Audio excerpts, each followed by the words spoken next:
আল্লাহ তাআলা কোরআনকে বলেছেন আযীম, তার আরশকে বলেছেন আযীম, নিজেকে বলেছেন আযীম, আর আপন হাবিবের মহান চরিত্রকে বলেছেন আযীম। আল্লাহ পাক বলেন ওয়া ইন্নাকা লাআলা খুলুকিন আযীম। মুহাম্মদ সাল্লাল্লাহু আলাইহি ওয়াসাল্লাম, নিশ্চিতভাবে আপনি সুমহান চরিত্রের উপর প্রতিষ্ঠিত, বলেন সুবহান। তাহলে স্পষ্ট এ কথা মানতেই হবে রাসূলুল্লাহর উসওয়াত বা আদর্শটাও সুমহান, এর চেয়ে উত্তম শ্রেষ্ঠ আর কোন আদর্শ হতে পারে না। নাহমাদুহু ওয়া নাস্তাঈনুহু ওয়া নাস্তাগফিরুহু ওয়া নাউযু বিল্লাহি মিন শুরুরি আনফুসিনা ওয়া মিন সাইয়্যাতি আ'মালিনা। من يهده الله فلا مضل له ومن يضلله فلا هادي له ونشهد أن لا إله إلا الله وحده لا شريك له ونشهد أن سيدنا وحبيبنا ومولانا محمدا عبد الله ورسوله صلى الله عليه وعلى آله وصحبه وسلم الذي أكمل الله به قصر النبوة، أي ختم الله به النبوة وحكما لا نبي بعده، وأعلن في القرآن بالبرهان أن محمدا صلى الله عليه وسلم خاتم النبيين والمرسلين الذي أرسله بالحق بشيرا ونذيرا وداعيا إلى الله بإذنه وسراجا منيرا. فقد قال الله تعالى في كلامه المجيد والفرقان الحميد: أعوذ بالله من الشيطان الرجيم، بسم الله الرحمن الرحيم. لقد كان لكم في رسول الله أسوة حسنة. صدق الله العظيم وصدق رسوله النبي الكريم ونحن على ذلك من الشاهدين والشاكرين والحمد لله رب العالمين. إن الله وملائكته يصلون على النبي يا أيها الذين آمنوا صلوا عليه وسلموا تسليما. اللهم صل على سيدنا স্পিকার চলবে, স্পিকার চলবে তো, ইকো থাকবে না, ইকো বন্ধ। মহব্বতে পড়ুন আল্লাহুম্মা সাল্লি আলা সাইয়্যিদিনা মাওলানা ওয়া আলি সাইয়্যিদিনা মাওলানা। मेरा दिल तड़प रहा है, मेरा जल रहा है सीना, ये दवा वही मिलेगी, मुझे ले चलो मदीना। अल्लाहुम्मा सल्ले अला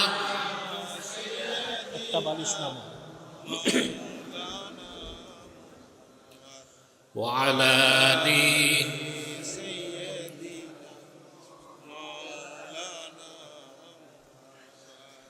मदीने की हवा से जन्नती बू आती है,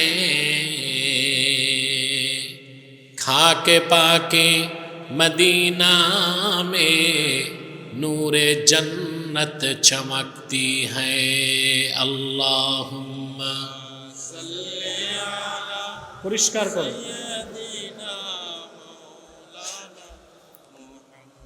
वाला आली सय्यिदिना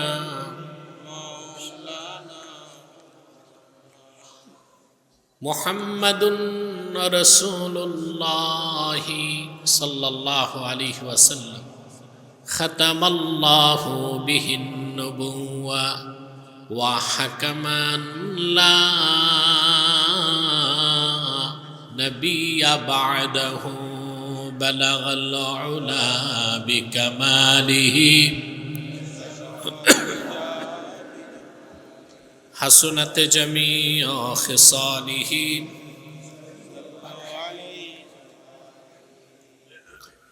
রূপালী সংঘ ও ইসলামী অগ্রযাত্রা সংঘের যৌথ উদ্যোগে আয়োজিত দুদিন ব্যাপী ৩৫তম সিরাতুন নবী সাল্লাল্লাহু আলাইহি ওয়াসাল্লাম মাহফিলের অধ্যকার সম্মানিত সভাপতি জনাব মাওলানা আবুল কাসেম সাহাব,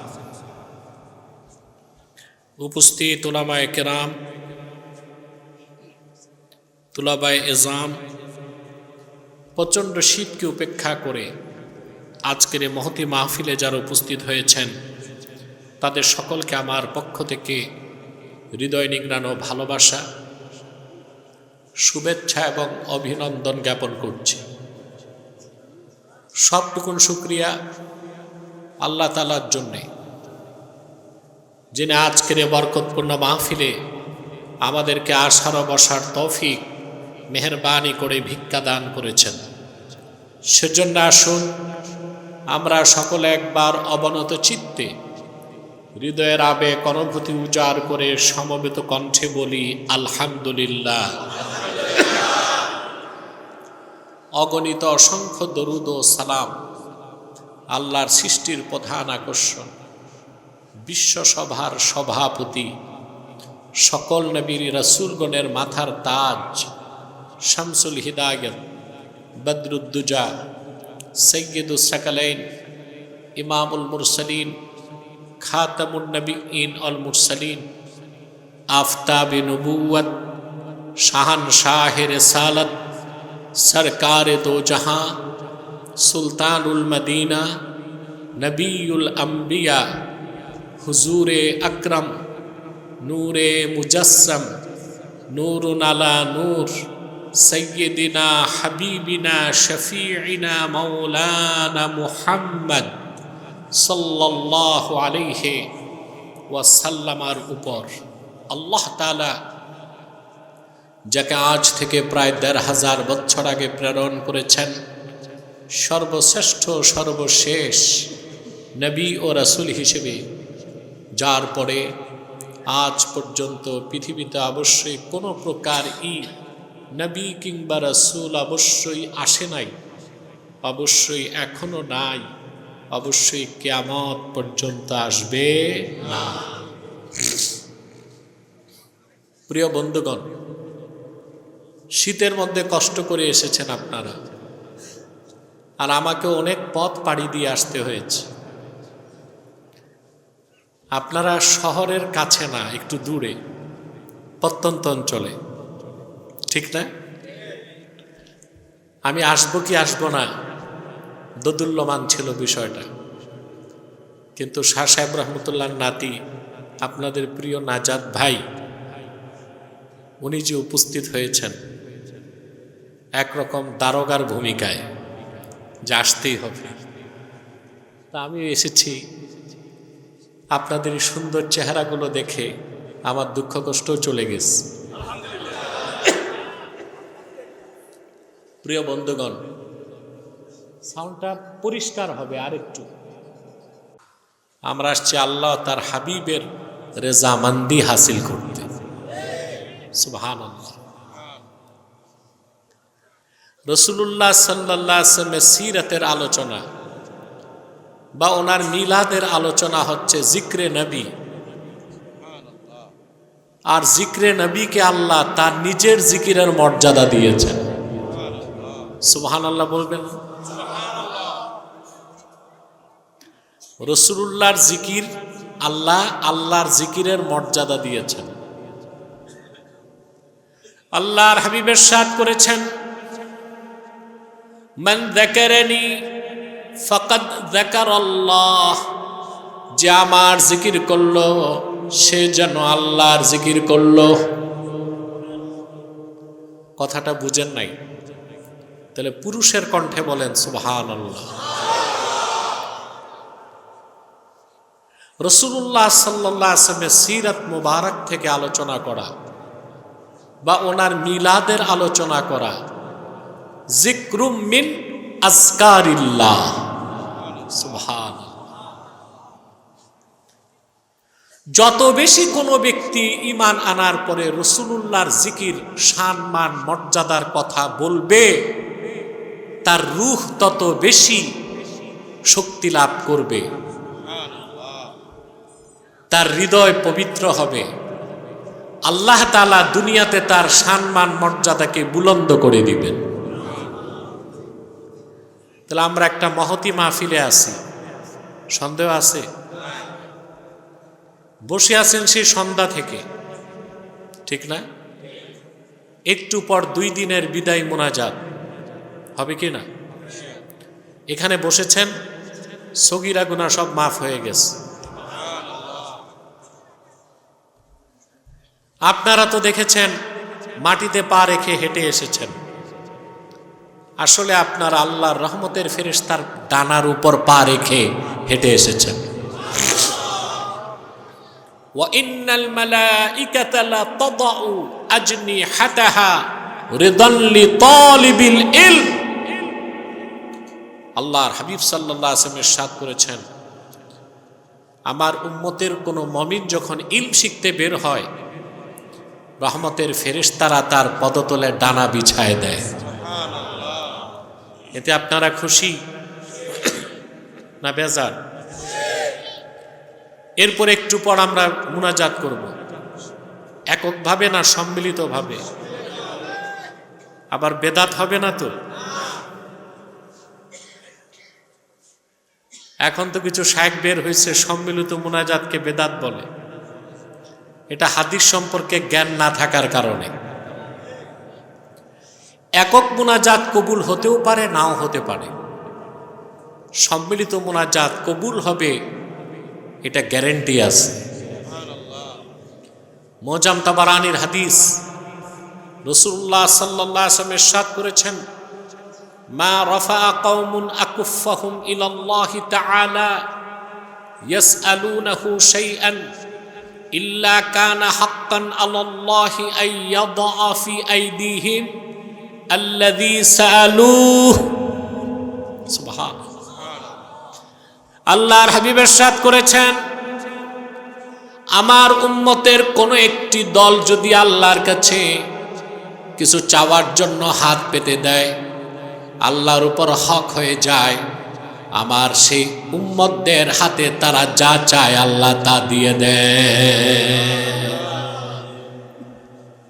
মারফু মুত্তাসিল সনদে ইমাম তাবারানী মুআজ্জাম তাবারানীতে এই হাদিসটিকে এনেছেন। এরকম অসংখ্য সহিহ হাদিস আছে।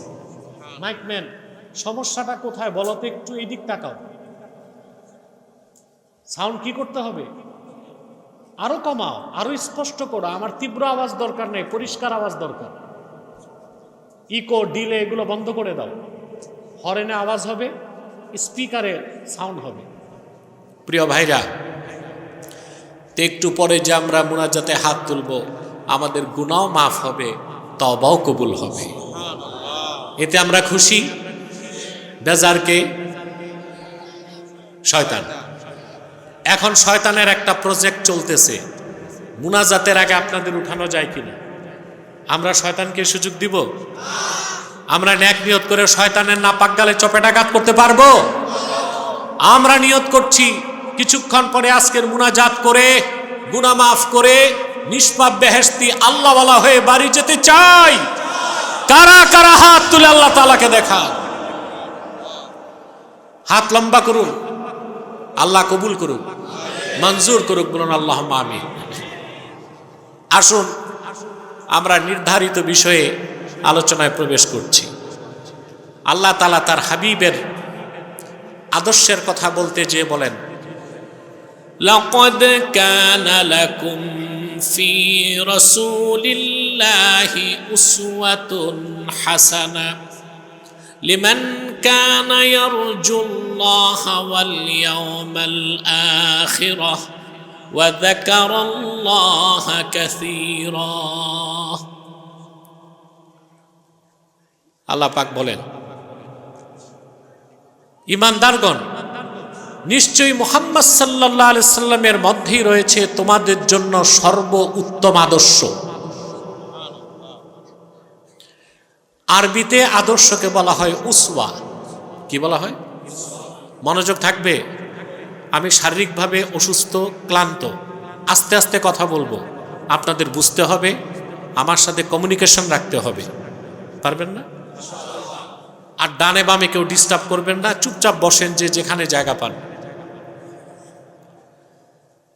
উসওয়াতের বাংলা হচ্ছে আদর্শ। উসওয়াত কাকে বলে? ইমামে রাগিব ইসফাহানি তার মুফরাদাতের মধ্যে লেখেন, উসওয়াত হচ্ছে আল হালাতুল্লাতি ইয়াকুমু আলাইহান নাস, একটি অবস্থা বা ব্যবস্থা মানুষ যার উপর নিজেকে প্রতিষ্ঠিত করে, সেটাকে বলা হয় উসওয়া, আদর্শ। এটা বা দুই প্রকার, একটা উসওয়াতুন হাসানা আর একটা উসওয়াতুন মাযমুমা, একটা উত্তম আদর্শ আর একটা মন্দ আদর্শ। আল্লাহ রাব্বুল আলামিন তার আখিরি নবী নূর নবীজি মুহাম্মদ মুস্তাফা সাল্লাল্লাহু আলাইহি ওয়াসাল্লামের আদর্শকে সার্টিফাইড করেছেন। আল্লাহ বলেন, লাকাদ কানা লাকুম ফি রাসূলিল্লাহি উসওয়াতুন হাসানা, নিশ্চয় মুহাম্মদ সাল্লাল্লাহু আলাইহি সাল্লামের মধ্যে রয়েছে তোমাদের জন্য সর্বোত্তম আদর্শ, সেই সব মানুষের জন্য যারা আল্লাহকে পেতে চায়, আখিরাতে আল্লাহর সাক্ষাৎ চায়, আর অধিক পরিমাণে আল্লাহর জিকির করে। বলেন সুবহানাল্লাহ। রাসূলুল্লাহর আদর্শ সর্বশ্রেষ্ঠ আদর্শ, সর্বোত্তম আদর্শ। এটা বুঝতে তাত্ত্বিক কিছু ব্যাখ্যা আপনাকে নিতে হবে। উসওয়াত বা ব্যক্তির আদর্শের সম্পর্ক তার চরিত্রের সাথে। কিসের সাথে? ব্যক্তির চরিত্র যত ভালো, তার আদর্শ তত, সুবহানাল্লাহ, ব্যক্তির চরিত্র যত উন্নত হবে, তার আদর্শ তত উন্নত হবে। তো রাসূলুল্লাহর চরিত্র কি রকম ছিল আল্লাহ নিজে কোরআন শরীফে বলেছেন। আল্লাহ রাব্বুল আলামিন বলেন, ওয়া ইন্নাকা লাআলা খুলুকিন আযীম, নিশ্চয় নবী আমার মুহাম্মদ সাল্লাল্লাহু আলাইহি ওয়াসাল্লাম আপনি সুমহান চরিত্রের উপর প্রতিষ্ঠিত। বলেন সুবহানাল্লাহ। রাসূলুল্লাহর চরিত্রকে আল্লাহ বলেছেন আযীম। কি বলছেন? আজিম অর্থ জানেন? আরে এই তো এক বাক্যে বলে ফেলছেন মহান। কত মহান তার তো ব্যাখ্যা আছে। আরবিতে বড় জিনিসকে বলা হয় কবির। অনেক বড় হলে আফআলুত তাফজিল থেকে আকবার, আফআলুত তাফজিল থেকে আকবার। কিন্তু এমন বড় জিনিস, এমন মহান জিনিস যা ভাষায় প্রকাশ করার কোনো শব্দ নাই, লেখার মতো কোনো কলম নাই, চিন্তা করার মতো কোনো মস্তিষ্ক নাই, ওই রকম মহান বড় জিনিসকে আল্লাহ পাক কোরআনে আজিম বলেছেন। কোরআনকে আল্লাহ বলেছেন আজিম, আরশকে আল্লাহ বলেছেন আজিম, নিজেকে আল্লাহ বলেছেন আজিম, আর আপন হাবিবের সুমহান চরিত্রকে বলেছেন আজিম। চিন্তা করতে পারেন আপনি? সুবহানাল্লাহ। কোরআন আজিম, কোরআন কি? কারণ এর ব্যাখ্যা এত ব্যাপক, এর কোরআন শরীফের ব্যাখ্যা এত ব্যাপক, আপনি শুধু ঢুকবেন, কুলকিনারা খুঁজে পাবেন না।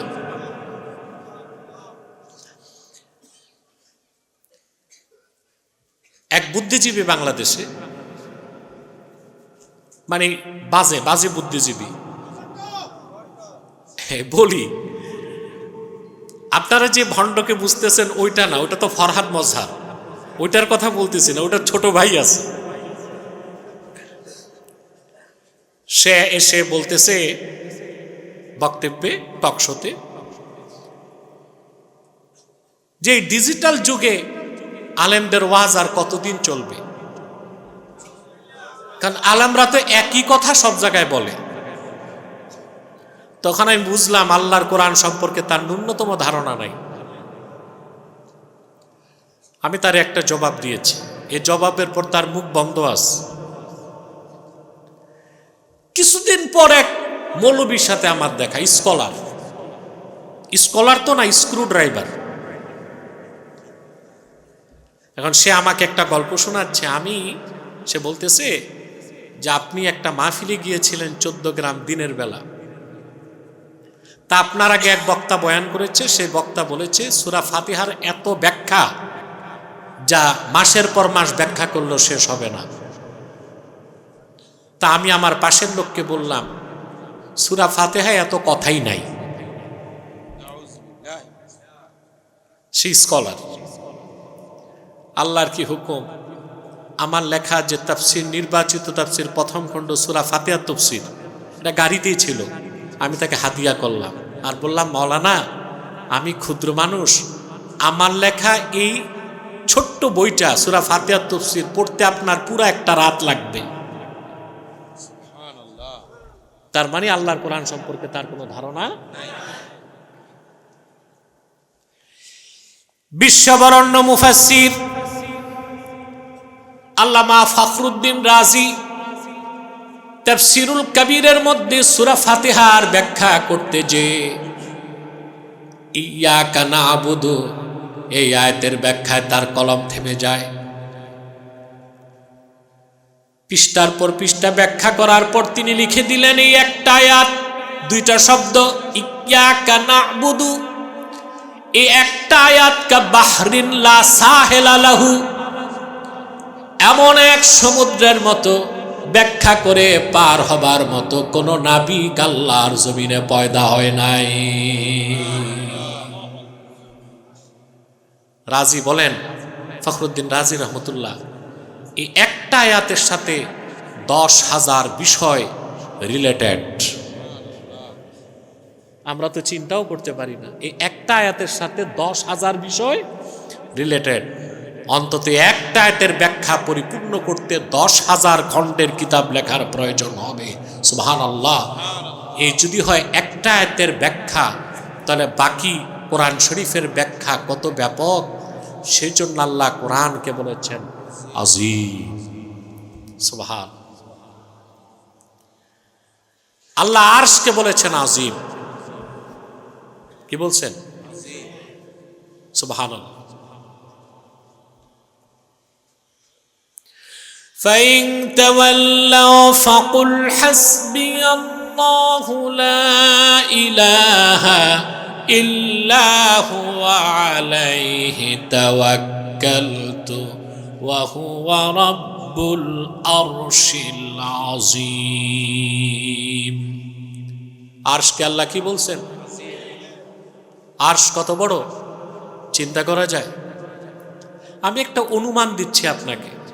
এই যে বসে আছেন পৃথিবীতে, এটা অনেক বড় না? মানুষ গালগপ্প বহুত বলে যে বিজ্ঞান সব আবিষ্কার করে ফেলছে। এখনো অ্যামাজন জঙ্গলের সবটুকুন আবিষ্কার করা সম্ভব? সাহারা মরুভূমির সবটুকুন আবিষ্কার করা সম্ভব? উত্তর মেরু দক্ষিণ মেরুর সবটুকুন আবিষ্কার করা সম্ভব? বারমুদা ট্রায়াঙ্গল, ওই অঞ্চলে কি রহস্য এখন পর্যন্ত বিজ্ঞানের পক্ষে আবিষ্কার করা সম্ভব? ওখানে প্লেনও যায় না, শিপও যেতে পারে না। তো দুনিয়াটাও অনেক বড়। এই পৃথিবী থেকে 13 লক্ষ গুণ বড় হচ্ছে সূর্যটা। কত? সুবহানাল্লাহ। পৃথিবী থেকে 13 লক্ষ গুণ বড় সূর্যটা, সূর্যের মতো প্রায় 10,000 কোটি নক্ষত্র দিয়ে আল্লাহ তাআলা একটা গ্যালাক্সি তৈরি করেছেন, যে গ্যালাক্সিতে আমরা আছি, মিল্কি ওয়ে। এইরকম বিলিয়ন বিলিয়ন গ্যালাক্সি আল্লাহ তাআলা মহাশূন্যে সৃষ্টি করে রেখে দিয়েছেন।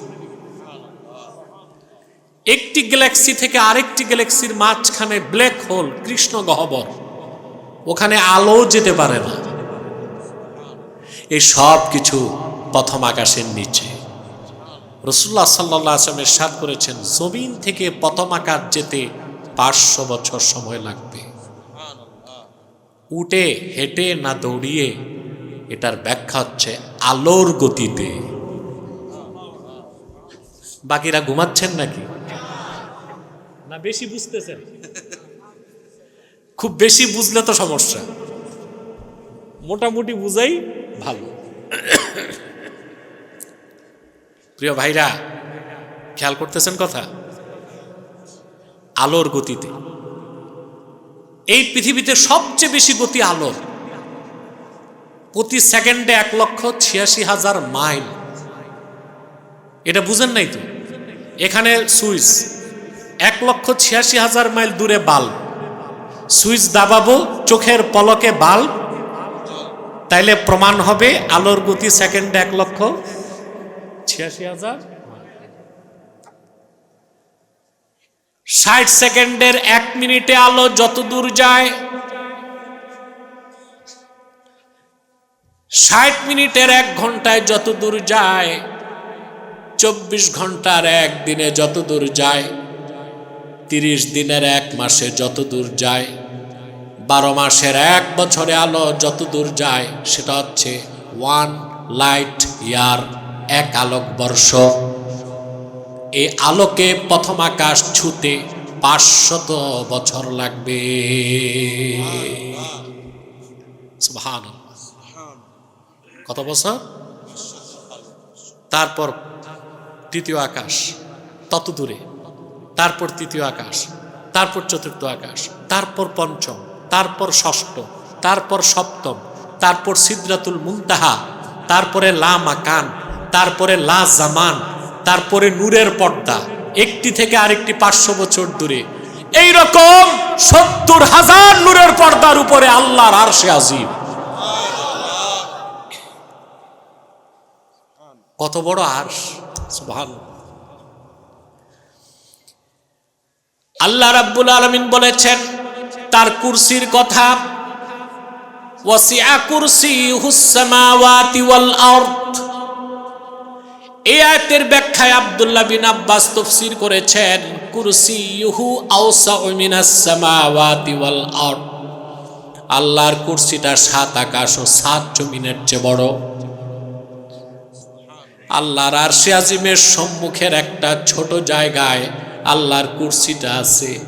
এর থেকে বোঝা যায় আল্লাহর আরশ কত বড়। সেজন্য আল্লাহ আরশকে বলেছেন আজিম।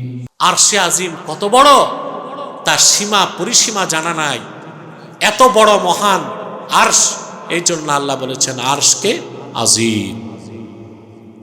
আজিম শব্দের অর্থ বুঝতেছেন? কথা বলেন। আল্লাহ তাআলা কোরআনকে বলেছেন আজিম, তার আরশকে বলেছেন আজিম, নিজেকে বলেছেন আজিম, আর আপন হাবিবের মহান চরিত্রকে বলেছেন আজিম। আল্লাহ পাক বলেন ওয়া ইন্নাকা লাআলা খুলুকিন আযীম। মুহাম্মদ সাল্লাল্লাহু আলাইহি ওয়াসাল্লাম, নিশ্চিতভাবে আপনি সুমহান চরিত্রের উপর প্রতিষ্ঠিত, বলেন সুবহানাল্লাহ। তাহলে স্পষ্ট এ কথা মানতেই হবে রাসূলুল্লাহর উসওয়াত বা আদর্শটাও সুমহান, এর চেয়ে উত্তম শ্রেষ্ঠ আর কোন আদর্শ হতে পারে না। সুবহানাল্লাহ। আপনাকে তিনটা জিনিস খেয়াল রাখতে হবে। একটা হচ্ছে রাসূলুল্লাহর উসওয়াত, আরেকটা হচ্ছে রাসূলুল্লাহর সুন্নাত, ঠিক না? সুন্নাতকে অনুসরণ করতে হবে। কি করতে হবে? কোন মুমিন মুসলমান ঈমান আনার পরে আল্লাহর হাবিবের আদর্শের খেলাফ, আল্লাহর হাবিবের আদর্শ বাদ দিয়া অন্য কোন ব্যক্তি বা মানুষের আদর্শের অনুসরণ করতে পারে না, যদি সে মুমিন দাবি করে থাকে নিজেকে। পারবে? কথাটা একটু বুঝাই, কথা বলেন। আজকে পৃথিবীতে 200 কোটি মুসলমান, অধিক সংখ্যক মুসলমান কোরআন সুন্নাহর পথকে বাদ দিয়ে সমাজ ও রাষ্ট্রের ক্ষেত্রে পশ্চিমাদের আদর্শ সভ্যতার অনুসরণ করছে, করছে কিনা? এবং তাদের উদ্দেশ্যটা মহৎ। উদ্দেশ্য কি? তরিকা যে খারাপ। উদ্দেশ্য কি? তরিকা। মুসলমানের উদ্দেশ্য মহৎ হবে, তরিকাও সঠিক হতে হবে। উদ্দেশ্য যত মহৎ হোক, রাসূলুল্লাহর দেখানো তরিকার বাইরে উদ্দেশ্য যত মহৎ হোক, সেই বাতিল তরিকায় চর্চা করে সাধনা করে ইহকালেও সফলতা নাই, পরকালেও মুক্তি নাই। জি যে কইছেন বুঝে কইছেন মনে হয় না। খেয়াল করবেন কথাগুলো, এই কথাগুলোতে প্রচুর ব্যাখ্যা আছে, সব কথা তো বুঝবেনও না, যতটুক বুঝবেন ততটুক বলছি। মক্কায় যে কাফেররা ছিল, আবু জেহেল সহ 360টা কাফের, আবু জেহেল সহ অসংখ্য কাফের ছিল, 360টা মূর্তির পূজা করত, ঠিক না?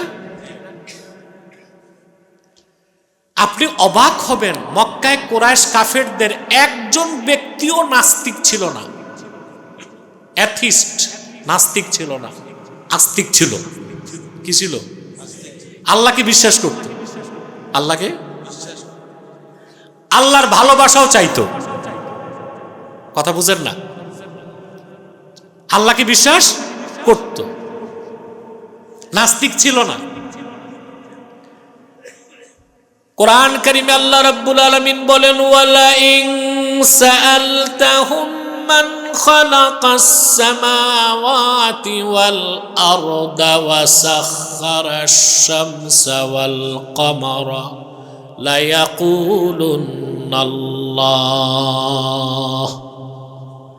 আল্লাহ পাক বলেন, হাবিব আমার মুহাম্মদ সাল্লাল্লাহু আলাইহি ওয়াসাল্লাম, যদি আপনি কুরাইশ কাফেরদেরকে জিজ্ঞেস করেন এই আকাশ ও জমিনকে কে সৃষ্টি করেছেন, চাঁদ এবং সূর্যকে কে নিয়ন্ত্রণ করেন, তারা এক বাক্যে জবাব দিবে, যিনি আকাশ ও জমিনকে সৃষ্টি করেছেন, চাঁদ এবং সূর্যকে নিয়ন্ত্রণ করেন, তিনি আর কেউ নন, তিনি হলেন আল্লাহ। সুবহানাল্লাহ। তিনি হলেন, জোরে বলেন। তো ওরা মূর্তি পূজা কেন করত? প্রশ্ন আসে না? মূর্তি পূজা করতো কি না? তা আল্লাহকে তো বিশ্বাস করত, মূর্তি পূজা কেন করত সেই কথাও কোরআন শরীফে এসেছে। তারা বলেছে, মা না'বুদুহুম ইল্লা লিয়ুকাররিবুনা ইলাল্লাহি যুলফা। মক্কার কুরাইশ কাফেররা বলেছে, আমরা এই দেব দেবী 360টা মূর্তি, দেব দেবী, এগুলোর ইবাদত করি এই জন্যে, আমার দিকে তাকাও, এই দেব দেবীর ইবাদত করি এই জন্যে যেন তারা আমাদেরকে আল্লাহর কাছাকাছি পৌঁছায় দেয়। জোরে বলেন নাউজুবিল্লাহ। তাহলে আমরা কি দেখলাম? আমাদের একজন মেহমান এসেছেন,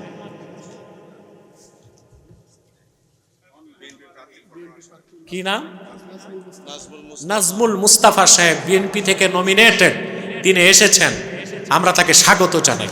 বসুন।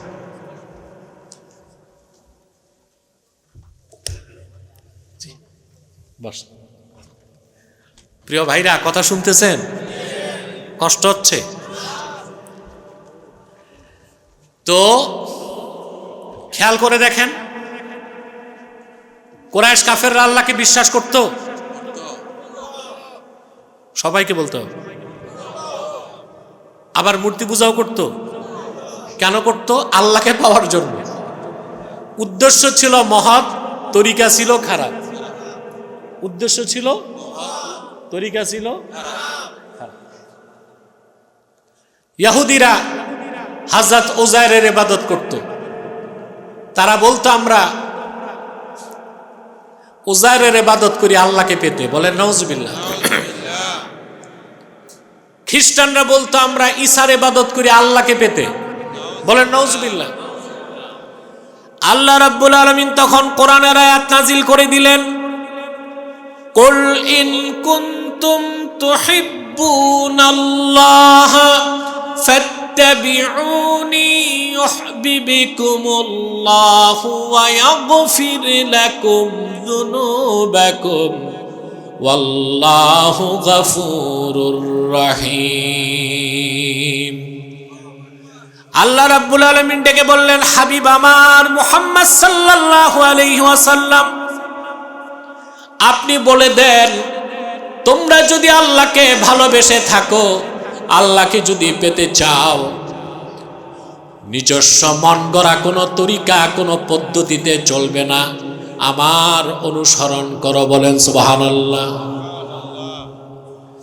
ইউহিব্বুকুমুল্লাহ, আল্লাহ তোমাদের ভালোবাসবেন। ওয়া ইয়াগফির লাকুম যুনুবাকুম, তোমাদের জিন্দেগীর সব গুনাহ মাফ করে দিবেন। ওয়াল্লাহু গফুরুর রহিম, আল্লাহ পাক ক্ষমাশীল এবং দয়ালু। তাহলে কথা বুঝতেছেন?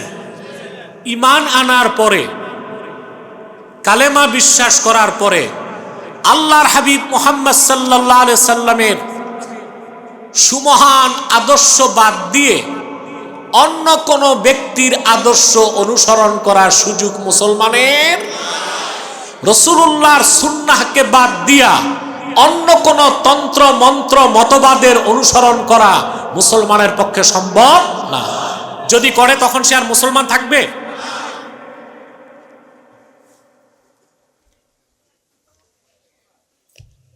একটু ধৈর্য ধরেন, আর ডিস্টার্ব না করলে খুশি হব আমি। আর কোনো ফোনও ধরবেন না। যে উঠছেন উঠেই থাকুন, যে নেমে আসেন নেমেই থাকুন, উঠানামাও বন্ধ থাক। কি বলেন? আমি তো বললাম আমি অসুস্থ, ক্লান্ত, আস্তে আস্তে কথা বলবো, বুঝতে হবে।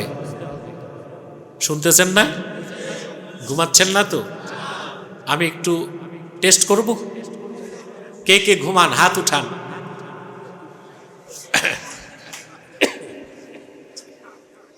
এটা যদি না হয় তাহলে আমরা বাঙালি হিসেবে আর আমাদের ইজ্জত থাকে। প্রিয় ভাইরা, রাসূলুল্লাহ সাল্লাল্লাহু আলাইহি ওয়াসাল্লামের আদর্শ বাদ দিয়া মুসলমান অন্য কারো আদর্শ অনুসরণ করতে, অন্য কোন তরিকা অনুসরণ করতে, যদি করে কি হবে?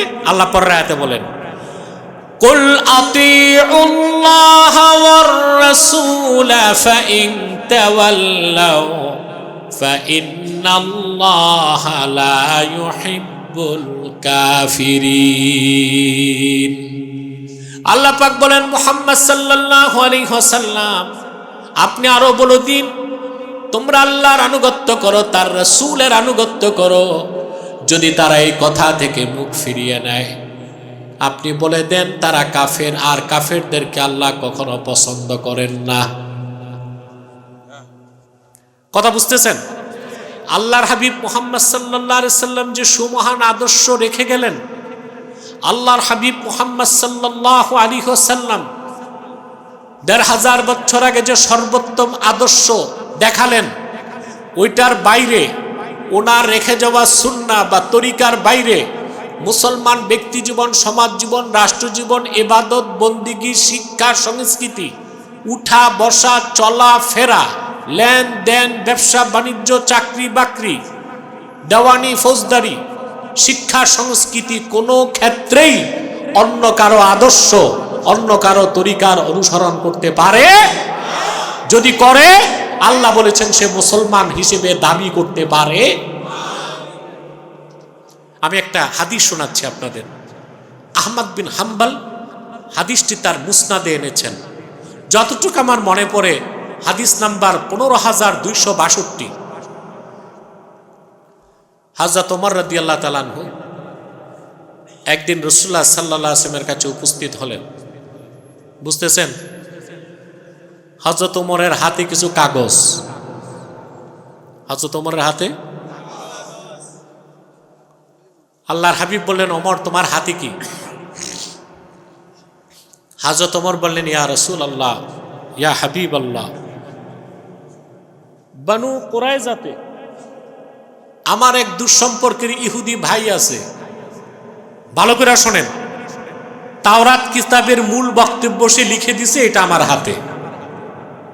তাওরাত কিতাব কার উপর নাজিল হয়েছিল? জোরে, ওই তাওরাত এখন আছে? ঈসার উপর নাজিল হয়েছিল ইনজিল, আছে? আল্লাহর কিতাবগুলি ইহুদি খ্রিস্টানরা বদলায় নাই, নবীদের নামও বদলায় দিছে। সুলেমান পয়গম্বরের নাম লেখছে সলোমন,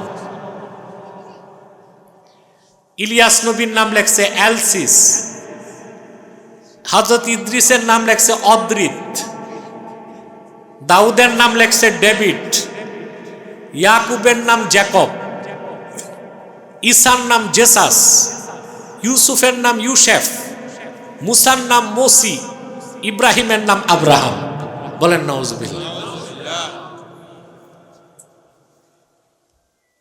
ওরা আল্লাহর কিতাবগুলি শুধু বদলায় নাই, নবীদের নামও। তাওরাত মুসা নবীর উপর নাজিল হয়েছিল। রাসূলুল্লাহ সাল্লাল্লাহু আলাইহি ওয়াসাল্লামের নূরের জামানাতেও তাওরাত ইনজিল বাতিল হয়ে গেছিল, কিন্তু কিছু সত্য কথা ছিল, কিছু সত্য কথা ছিল। আল্লাহর হাবিব বললেন, ওমর হাতে কি? বললেন, আমার হাতে তাওরাতের মূল বক্তব্য আমার এক ভাই লিখে দিছে। হাদিসের রাবি বলেন, কথাটি শোনার সঙ্গে সঙ্গে আল্লাহর হাবিব এত বেশি রাগান্বিত হলেন,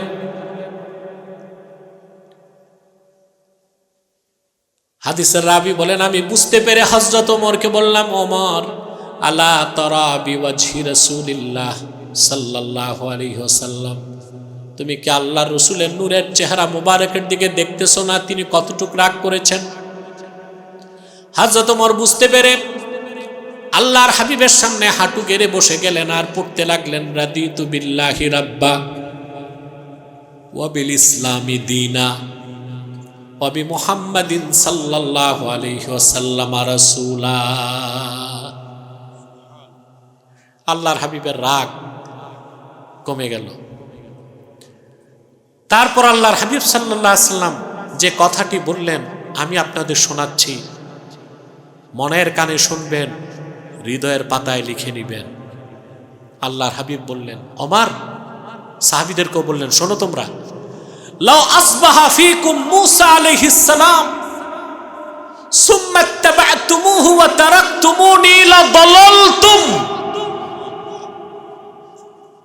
যদি নবী মূসা এখন জীবিত থাকতো আর তোমরা যদি আমার অনুসরণ বাদ দিয়ে মূসার অনুসরণ করতে, তোমরা সব পথভ্রষ্ট হয়ে যেত।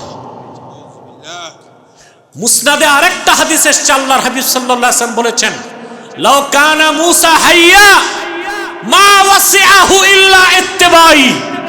যদি মূসা এখনো জীবিত থাকতো, আমি মুহাম্মদ সাল্লাল্লাহু আলাইহি ওয়াসাল্লামের অনুসরণ করা ছাড়া তারও কোনো মুক্তির ব্যবস্থা থাকতো না। আল্লাহু আকবার বলেন মুসলমান। চিন্তা করে, যদি মূসা নবীর আদর্শ মানার সুযোগ না থাকে, যদি মুসা নবীর তরিকা মানার সুযোগ না থাকে, যদি ঈসা নবীর আদর্শ মানার সুযোগ না থাকে, যদি ঈসা নবীর তরিকা মানার সুযোগ না থাকে, শুধুই যদি আল্লাহর হাবিব মুহাম্মদ সাল্লাল্লাহু আলাইহি ওয়াসাল্লামের আদর্শের অনুসরণ করতে হয়, ওনার সুন্নতের অনুসরণ করতে হয় মুমিন ও মুসলিম হবার জন্য, সেখানে আমরা আল্লাহর রাসূলের আদর্শ বাদ দিয়ে, সুন্নতকে বাদ দিয়ে আমাদের জীবনের একটা বিরাট অংশে কাদের আদর্শ নিয়েছি? যারা পৃথিবীর বড় বড় নাস্তিক, মূর্তি পূজারী, প্রস্তর পূজারী, প্রকৃতিবাদী তথাকথিত দার্শনিক ছিল, ঠিক কিনা বলেন? Aristotle, Pythagoras, Archimedes, Socrates, Aquinas, বোদা, Karl Marx, Rousseau, Bertrand Russell, তাদের আদর্শকে আমরা গ্রহণ করেছি আমাদের সমাজ, সংস্কৃতি ও রাষ্ট্র ব্যবস্থায়। তাহলে আমরা কতটুক মুক্তির আশা করতে পারি এবং কতটুক মুসলিম বলে নিজেদেরকে দাবি করতে পারি, এই প্রশ্নটা আসে কিনা? কিন্তু এই ক্ষেত্রে কোনো একটি ধর্মের মানুষ তার ধর্মের যিনি মূল ব্যক্তি, তার আদর্শের অনুসরণ করলে বিয়ে নামে কিছু করতে পারবে না। যেমন ইহুদিরা নবী মানে মুসা আলাইহিস সালামকে, কাকে? আরেকজনকে নবী মানে দাউদ আলাইহিস সালামকে, মানে না? এখন তারা যদি মুসা নবীর আদর্শ পুরাপুরি অনুসরণ করতে যায়,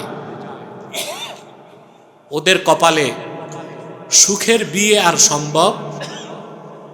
কারণ মুসা আলাইহিস সালাম বিয়ে করেছিলেন শোয়েব আলাইহিস সালামের মেয়ে।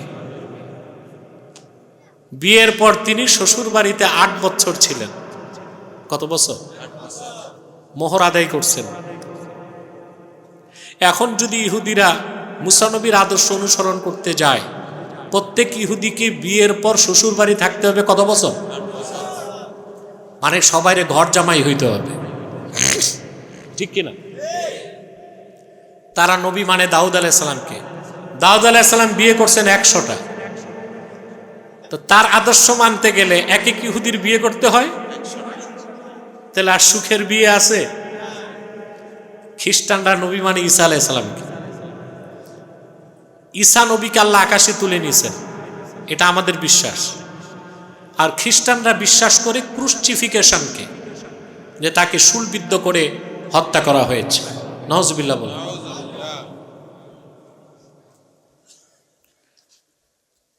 আমরা বলি ঈসাকে আল্লাহ আকাশে তুলে নিয়েছেন। ঈসাকে হত্যা করতে ইহুদিরা পারে নাই। যারা হত্যা করতে গিয়েছে তাদের একজনকে আল্লাহ তাআলা ঈসার মতো সাদৃশ্য দিয়েছেন, তাকে হত্যা করে ইহুদিরা বলল ঈসা শেষ। আল্লাহ বললেন না, মারছো যে এটা ঈসা না, এটা মিসা। ঈসা কই? কিয়ামতের আগে আল্লাহ তাআলা তাকে আকাশ থেকে নামাবেন দাজ্জালকে হত্যা করার জন্য। তবে তখন ঈসা আলাইহিস সালামের পরিচয় নবী হবে না, উম্মত হবে। কি হবে? দামেস্কের জামে মসজিদের ছাদে তিনি নামবেন। মসজিদের ভিতরে ইমাম মাহদি থাকবেন। আজান হয়ে যাবে, একামত হয়ে যাবে। ঈসা রুহুল্লাহর জন্য ইমাম মাহদি অপেক্ষা করবেন, আসলে জামাত হবে। হযরত ঈসাকে দেখি শারহু ফিকিল আকবরে এসেছে, হানাফিদের শ্রেষ্ঠ আকীদার কিতাব। ফায়ুশিরুল মাহদি ইলা ঈসা ইবনে মারইয়ামা বিতাকাদ্দুম। ইমাম মাহদি ইশারা করে ঈসাকে বলবে, আপনি নামাজ পড়ান। ঈসা নবী নামাজ পড়াবেন না, তিনি মুসল্লি হবেন, নামাজ পড়াবেন ইমাম মাহদি। কেন? মোল্লা আলী কারি তার জবাব লিখছেন, ফায়াক্তাদি বিহি লিইয়ুযহিরা মুতাবিআতা নবিয়িনা মুহাম্মদ সাল্লাল্লাহু আলাইহি ওয়াসাল্লাম।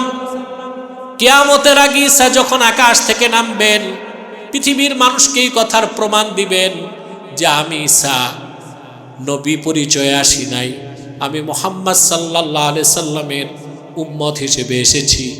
এটা প্রমাণ দেবার জন্য তিনি নামাজে ইমামতি করবেন না, ইমাম মাহদির পিছনে নামাজ পড়বেন। এটা আমাদের বিশ্বাস। এর ব্যতিক্রম বিশ্বাস কুফরি খ্রিস্টানদের বিশ্বাস। তবে সবচেয়ে আশ্চর্য হবেন যারা সুফিবাদী, কি এরা কুফরি আকীদায় বিশ্বাসী। এই ফরহাদ মজহার হচ্ছে সুফিবাদী। কথা বুঝতেছেন? সুফি হওয়া ভালো, সুফিবাদী হওয়ার সুযোগ। সুফি হওয়া ভালো না? যার দিল সাফ সে সুফি, যে পশমের কাপড় পরে সে সুফি, যে দুনিয়া চিনে না সে সুফি, এটা ভালো জিনিস। কিন্তু ইসলামের মধ্যে সুফিদের কোনো মতবাদ আনার সুযোগ। কিন্তু আমাদের সাথে খ্রিস্টানরা একটা বিষয়ে একমত। আমরাও বলি ঈসা নবী বিয়ে করেন নাই, তারাও বলে করে নাই। তাহলে এখন খ্রিস্টানরা যদি ঈসা নবীর আদর্শ মানতে যায়, কোনো খ্রিস্টানের বিয়ে করা সম্ভব? কথা বলেন। তারা তাদের নবীর আদর্শ মানতে গেলে কপালে আর বিয়ে। ইহুদিরা বিয়ে করলে করতে হবে 100টা, খ্রিস্টানদের একটাও। আর ইহুদিরা যদি মুসা নবীর আদর্শ মানে, তাহলে বিয়ে করার পর শ্বশুর বাড়িতে কয় বছর ঘর জামাই হবে? এবার হচ্ছে বৌদ্ধরা, হ্যাঁ কথা বলেন। হিন্দু, রামায়ণের মধ্যে এসেছে রামকৃষ্ণ 16,000-এর বেশি বিয়ে করছে। কতটা? রামায়ণ না মহাভারতে 16,000-এর বেশি বিয়ে করছে। তাহলে যদি রামকৃষ্ণের আদর্শ মানতে যায়, এক এক হিন্দু কি বিয়ে করতে হবে? তো এক একজনকে এক এক থানা লাগবে। বৌদ্ধরা যদি তাদের গৌতম বুদ্ধের আদর্শ মানতে যায়, বিয়ে করতে পারবে, কিন্তু স্ত্রীর গায়ে হাত দিতে পারবে না। এর আগেই সংসার ছেড়ে জঙ্গলে যেতে হবে। ইচ্ছায় অনিচ্ছায় পৃথিবীর সকল ধর্মের মানুষ রাসূলুল্লাহ সাল্লাল্লাহু আলাইহি সাল্লাম বিয়ের ক্ষেত্রে যে আদর্শ রেখে গেছেন ১৫০০ বছর আগে, সেটারই অনুসরণ করছে। এতে তাদের পরকালীন কোনো কল্যাণ নাই, দুনিয়াতে তারা লাভবান হয়েছে। ঠিক না? এবার একটা রাজনৈতিক উদাহরণ। আপনাদের দেশ স্বাধীন হয়েছে কত বছর? ৫৫ বছর শুরু, ঠিক না? ৫৫ বছরে আপনারা দেখেছেন অর্ধেকের বেশি সময় মহিলারা দেশ চালিয়েছে, ঠিক না? কিন্তু পৃথিবীতে যে দেশটিকে বলা হয় মাদার অফ ডেমোক্রেসি, গণতন্ত্রের প্রসূতি, ওই দেশটার নাম কি বলেন তো? আমেরিকা। আমেরিকাতে গণতন্ত্র পার হয়েছে বয়স ২৪০ বছর। কত বলেন? আর বর্তমান যে প্রেসিডেন্ট ট্রাম্প, সে হচ্ছে ৪৭তম। কততম বয়স পার হয়েছে গণতন্ত্রের? কত? ২৪০ বছরে। দাও পানিটা নেন। ২৪০ বছরে বর্তমান প্রেসিডেন্ট ৪৭তম। কোন একজন মহিলাকে ২৫০ বছরে তারা প্রেসিডেন্ট বানায় না। এটা একটা আশ্চর্যের বিষয় না ভাই? বাংলাদেশে নারী পুরুষ সমান অধিকার, এটা বলে কারা? নারীবাদী। কারা বলে? নারীবাদীদেরকে ইউনেস্কো, ইউনিসেফ ও জাতিসংঘের মাধ্যমে আমেরিকা প্রতি বছর ৩ থেকে ৪ বিলিয়ন ডলার উপমহাদেশে খরচ করতেছে শুধু নারীদের সমান অধিকার প্রতিষ্ঠান নামে, ঠিক কিনা বলেন? কিন্তু সেই আমেরিকাতে ২৪০ বছরে কোনো একজন নারীকে প্রেসিডেন্ট কেন? প্রশ্ন আসে না? আল্লাহর আখিরি নবী নূর নবীজি মুহাম্মদ সাল্লাল্লাহু আলাইহি ওয়াসাল্লাম ইরশাদ করেছেন, সহিহ বুখারীর হাদিস, আল্লাহর হাবিব বলেছেন, লা ইউফলিহা কওমুন ওয়াল্লাউ আলাইহিম ইমরা। বুখারীর হাদিস। কোন জাতি, সে জাতি কখনোই সফলতা লাভ করবে না যে জাতি তাদের নেতৃত্বের জন্য কোন নারীকে নির্বাচন করেছে। রাসূলুল্লাহ সাল্লাল্লাহু আলাইহি ওয়াসাল্লাম ১৫০০ বছর আগে রাজনীতির ক্ষেত্রে যে মহান আদর্শ রেখে গেলেন, মুসলিমদের নেতৃত্ব কোন নারী দিবে না, রাজনৈতিক নেতৃত্ব কোন নারী দিবে না। পশ্চিমা দুনিয়া বিশেষ করে আমেরিকা সেই হাদিসের অনুসরণ করেছে শুধুমাত্র এই পৃথিবীতে তার নেতৃত্ব ধরে রাখার জন্যে।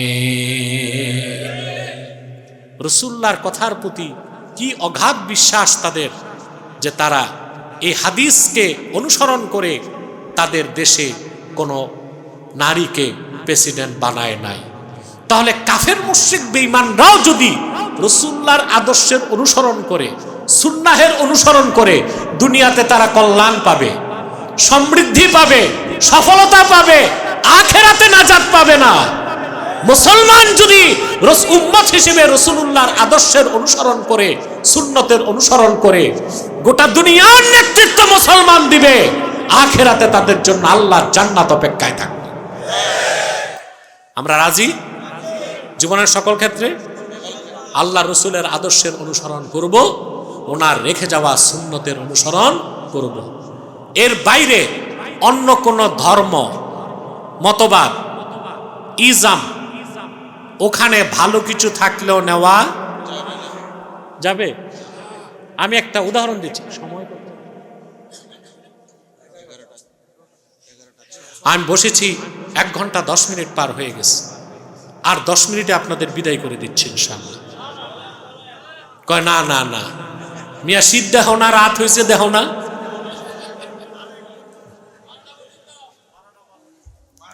কথা বলার দুইটা নীতি, একটা হচ্ছে বেশি সময়ে কম কথা, আর একটা কম সময়ে বেশি কথা। আজকে আমরা দ্বিতীয় নীতিতে চলতেছি, কম সময়ে বেশি কথা ইনশাআল্লাহ। তাহলে এগুলো মনে থাকবে, আমল করা যাবে, ঠিক না? তো যে কথা বলছিলাম ভাই, খেয়াল করেন,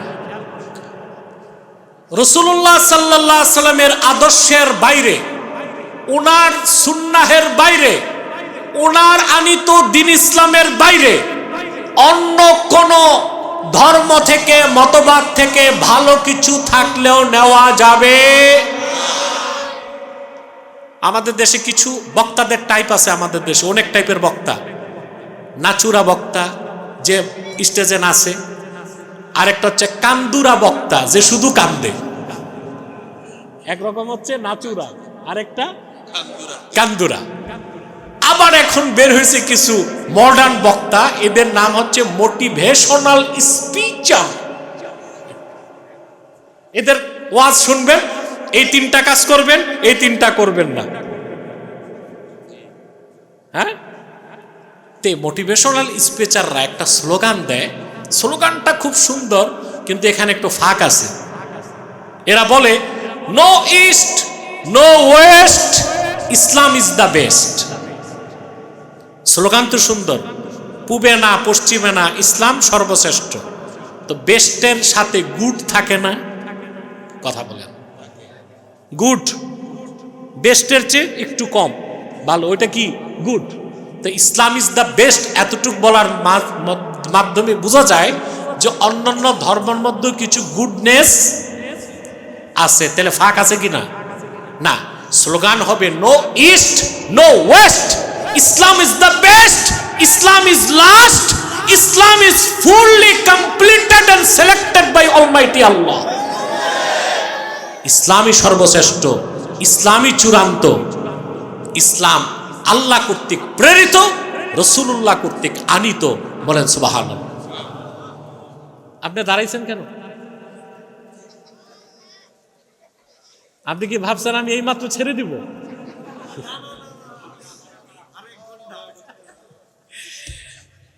উনি ভাবছে এখনই আমি ছেড়ে দিব, উনি ঘোষক কিছু বলবে। 12টা না, আর কয়েক মিনিট, সাবজেক্ট একটা পর্যায়ে নিয়ে আমরা মুনাজাতের প্রস্তুতি নিব ইনশাআল্লাহ। সাবজেক্টটা তো বুঝতে হবে পুরা। ইসলামের বাইরে কোনো গুডনেস, ভালো কিছু থাকলেও নেওয়া। আচ্ছা ভাই, ওষুধ খান না আপনারা? আপনারা ওষুধ কেনার সময় মেয়াদ আছে কিনা দেখেন কিনা?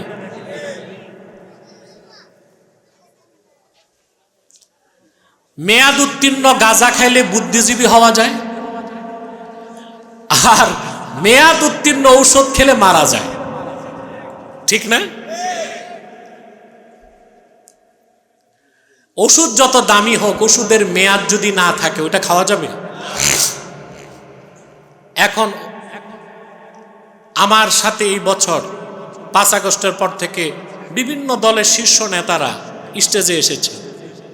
আমি তাদেরকে উদ্বুদ্ধ করেছি, বাংলাদেশের সবচেয়ে বেশি সংস্কার দরকার শিক্ষা ব্যবস্থা আর চিকিৎসা খাত।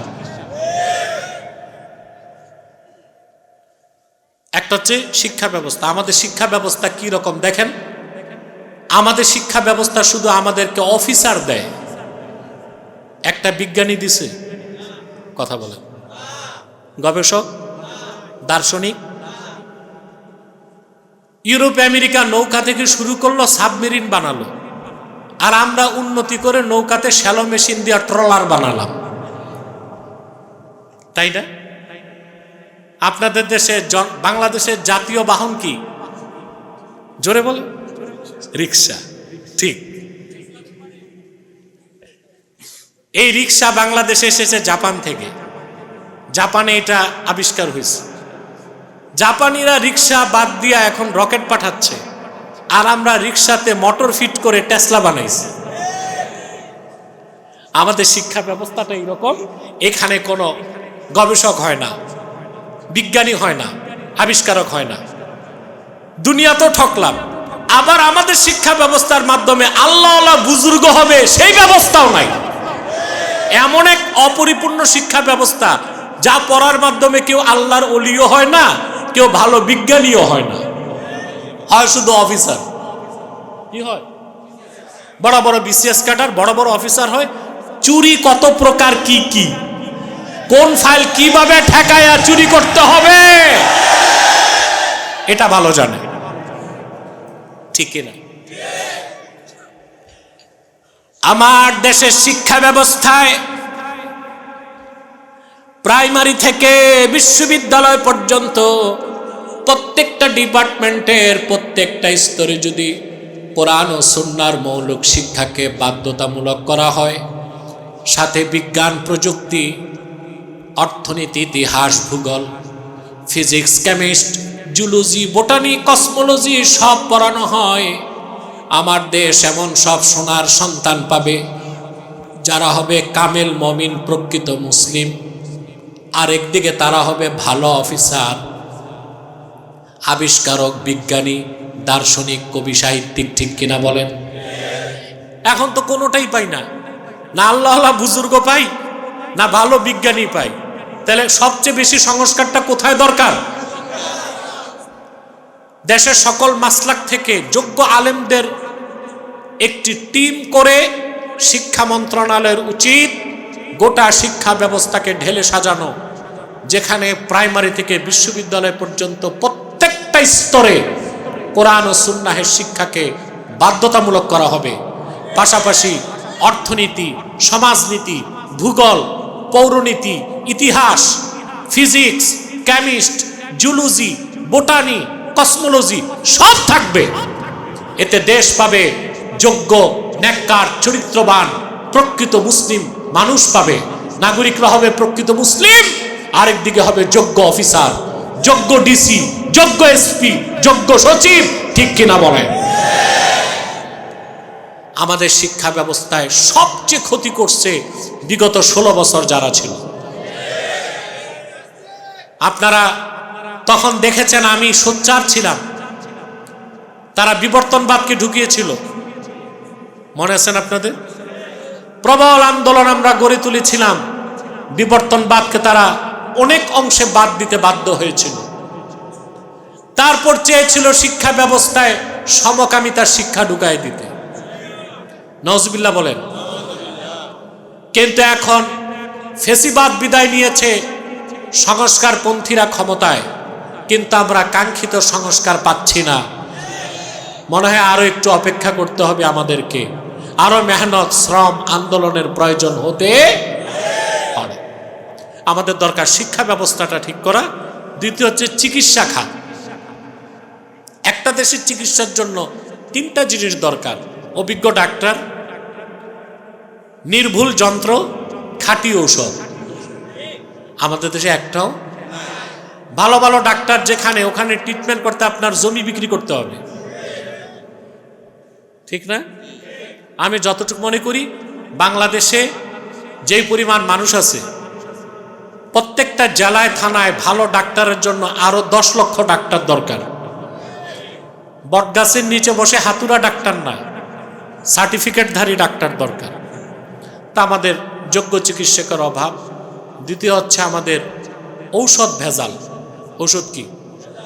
3 নাম্বার হচ্ছে যন্ত্র যেগুলো ইনভেস্টিগেট করে এগুলোতে সঠিক পরীক্ষা আসে না।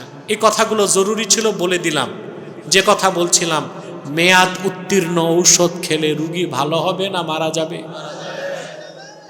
সবচেয়ে বেশি টাকা লাগে কেমোথেরাপির ঔষধ কিনতে, ঠিক না? বিদেশ থেকে যদি কেমোথেরাপির আনেন, 1 বোতলের দাম 1 লক্ষ টাকা, 1 শিশি। কত?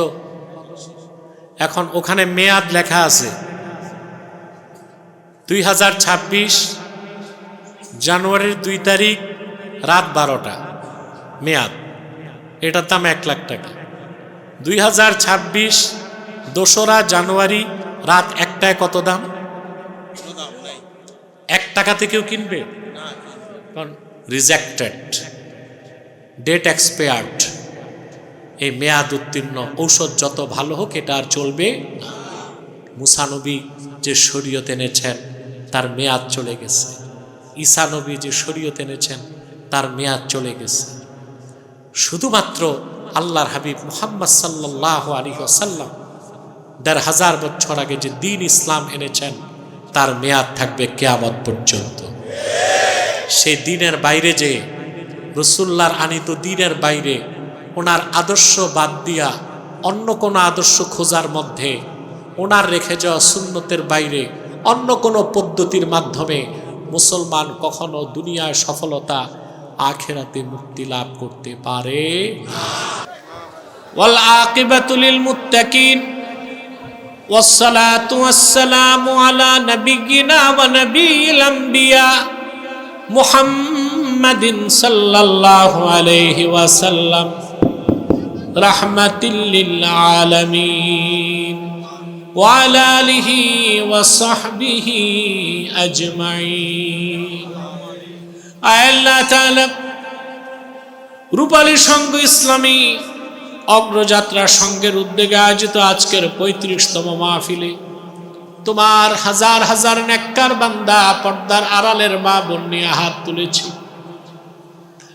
মাবুদ, এতগুলো মানুষের মধ্যে যার দুটো হাত তোমার ভালো লাগে আল্লাহ, তার দুটো হাতের বিনিময়ে আমাদের জিন্দেগীর সব গুনাহ মাফ করে দাও।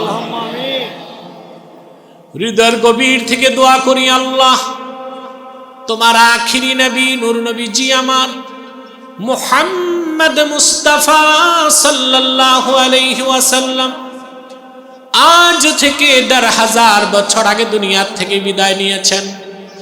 হায়াতুন নবী হিসেবে জান্নাতুল ফেরদাউস রওজা মুবারকে বিশ্রাম নিয়েছেন। আল্লাহ, জীবনে একবার তোমার আখিরি নবী নূর নবীজি আমার মুহাম্মদ মুস্তাফা সাল্লাল্লাহু আলাইহি ওয়াসাল্লামের জান্নাতুল ফেরদাউস রওজা মুবারকে উপস্থিত হয়ে গো আল্লাহ, তোমার হাবিবের নূরের কদমে দরুদ ও সালামের হাদিয়া দেবার আগে আল্লাহ তুমি ডাক দিও না। রব্বুল আলামিন, একবার বা একাধিকবার যারা সোনার মদিনায় নূরের মদিনায় যেতে পেরেছি আল্লাহ, জীবনে বারবার তোমার আখিরি নবী নূর নবীজি আমার মুহাম্মদ মুস্তাফা সাল্লাল্লাহু আলাইহি ওয়াসাল্লামের নূরের শহর মদিনাতুল মুনাওয়ারা জিয়ারতের জন্য তাদের কপালটা খুলে দাও। হৃদয়ের গভীর থেকে দোয়া করি আল্লাহ, তোমার আখিরি নবী নূর নবীজি আমার মুহাম্মদ মুস্তাফা সাল্লাল্লাহু আলাইহি ওয়াসাল্লামের নূরের চেহারা মুবারক স্বপ্ন একবার দেখে গো আল্লাহ, জান্নাত ওয়াজিব হবার আগে তুমি ডাক দিও না। মাবুদ, একবার বা একাধিকবার যারা আল্লাহ তোমার আখিরি নবী নূর নবীজি আমার মুহাম্মদ মুহাম্মদ মুস্তাফা সাল্লাল্লাহু আলাইহি ওয়াসাল্লামের নূরের চেহারা মোবারক স্বপ্নে দেখার সৌভাগ্য লাভ করেছি আল্লাহ। জীবনে বারবার দেখার জন্য তাদের কপালটা আল্লাহ তুমি জান্নাতি কপাল বানায় দাও রব্বুল আলামিন। আমাদের অনেকের বাবা নাই, অনেকের মা নাই, অনেকের বাবা মা একজনও নাই। যত মানুষের বাবা মা দুনিয়া থেকে বিদায় নিয়ে অন্ধকার কবরে চলে গেছে আল্লাহ, সকল ইমানদার মুমিন মুসলমান বাবা মার কবরগুলোকে তুমি জান্নাতের বাগান বানায় দাও রব্বুল আলামিন। এই 2 দিন ব্যাপী মাহফিলের জন্য তোমার বান্দা যারা ধন দিয়েছে, মন দিয়ে যারা খেটেছে, যুবকরা শ্রম দিয়েছে, জ্ঞানীরা বুদ্ধি দিয়ে সহযোগিতা করেছে, সকলের ধন মনকে কবুল করে আল্লাহ এ মাহফিলটা আমাদের সবার জন্য নাজাতের জরিয়া বানায় দাও রব্বুল আলামিন। পর্দার আড়ালে আমার মা বোন যারা হাত তুলে বসে আছেন আল্লাহ তাদের দুঃখ কষ্টগুলো দূর করে দাও, তাদের প্রত্যেককে আবেদা জাহেদা সালেহা বানায় দাও, তাদের প্রত্যেককে এক একটি সুখের সংসার হাদিয়া করে দাও। আমার বোনদের মধ্যে যাদের বিয়ে হচ্ছে না কুমারী, প্রত্যেক বোনকে আল্লাহ দয়া করে তুমি এক একজন চরিত্রবান ইমানদার সক্ষম যুবকের দ্বারস্থ করে দাও রব্বুল আলামিন। এই এলাকার আমার কলিজার টুকরা যুবকগুলোরে তোমার হাতে তুলে দিলাম আল্লাহ। সাতকানিয়া লোহাগাড়ার কলিজার টুকরা যুবকগুলোরে তোমার হাতে তুলে দিলাম। প্রত্যেক যুবককে খাঁটি ইমানদার বানায় দাও, সহি আকীদার ধারক বানায় দাও, আহলুস সুন্নাহ ওয়াল জামাতের অনুসারী বানায় দাও, খাতমে নবুয়ত আন্দোলনের সৈনিক বানায় দাও, নামাজি বানায় দাও, চরিত্রবান বানায় দাও। যারা বেকার তাদের কর্ম দাও, যাদের ব্যবসা আছে ব্যবসায় বারাকা দাও। যে যুবকটা বিদেশ যেতে চায় তার স্বপ্ন পূরণ করে দাও রব্বুল আলামিন। এই পৃথিবীর যতগুলো জনপদে মুসলিমরা নির্যাতিত নিপীড়িত আছে প্রতিটি জনপদে মুসলমানদেরকে বিজয় দান করে দাও রব্বুল আলামিন।